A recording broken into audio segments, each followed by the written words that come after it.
একটু ফুটবল প্রসঙ্গে যেতে চাই। লস অ্যাঞ্জেলেস আর সিয়াটলে কি তবে বল গড়াবে না, নাকি মেক্সিকোতেই হবে ইরানের নতুন ঠিকানা? কারণ নিরাপত্তাজনিত কারণে ইরানের ম্যাচগুলো আমেরিকা থেকে মেক্সিকোতে সরিয়ে নেওয়ার জন্য ফিফার সাথে কথা বলেছে দেশটির ফেডারেশন। একদিকে ট্রাম্পের হুঁশিয়ারি, অন্যদিকে তেহরানের পাল্টা চাল। মাঠের লড়াই ছাপিয়ে এখন বিশ্বজুড়ে একটাই প্রশ্ন, বারুদে পুড়বে কি ইরানের স্বপ্নের বিশ্বকাপ? ফুটবল দুনিয়া এখন সবচেয়ে বড় প্রশ্ন, বারুদে পুড়বে কি ইরানের স্বপ্নের বিশ্বকাপ? The greatest show on earth শুরুর আগেই মহানাটকীয় মোড়। একদিকে গোল করার লড়াই, অন্যদিকে জীবন বাঁচানোর তাগিদ। মার্কিন প্রেসিডেন্ট ডোনাল্ড ট্রাম্পের এক বিস্ফোরক মন্তব্য আর ইরানের পাল্টা চালে এখন টালমাটাল ফিফা। ঘটনার সূত্রপাত হোয়াইট হাউসে।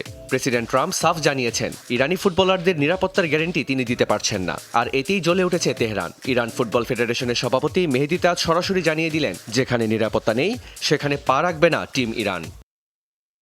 ট্রাম্প যখন নিজেই বলছেন তিনি আমাদের নিরাপত্তা দিতে পারবেন না, তখন আমরা কেন আমেরিকায় যাব? আমরা ফিফার সাথে কথা বলেছি যেন আমাদের ম্যাচগুলো মেক্সিকোতে সরিয়ে নেওয়া হয়।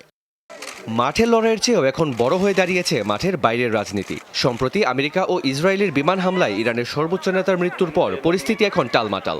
ইরানের ক্রীড়ামন্ত্রী তো বলেই দিয়েছেন এই অবস্থায় ফুটবল খেলা অসম্ভব। লস অ্যাঞ্জেলস আর সিয়াটলে ইরানের যে 3টি ম্যাচ হওয়ার কথা ছিল তা এখন চলছে অনিশ্চয়তার সুতোয়। অবশ্য ফিফা এখনো মুখ খোলেনি, তবে এশিয়ান ফুটবল কনফেডারেশন বলছে তারা এখনো অফিসিয়াল কোনো প্রত্যাহারের খবর পায়নি। যদি ইরান শেষ পর্যন্ত নাম প্রত্যাহার করে, তবে আধুনিক ফুটবলের ইতিহাসে এটিই হবে সবচেয়ে বড় কোনো দলের সরে দাঁড়ানো।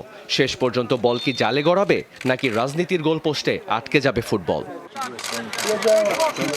রিয়ান রাফতি, যমুনা স্পোর্টস।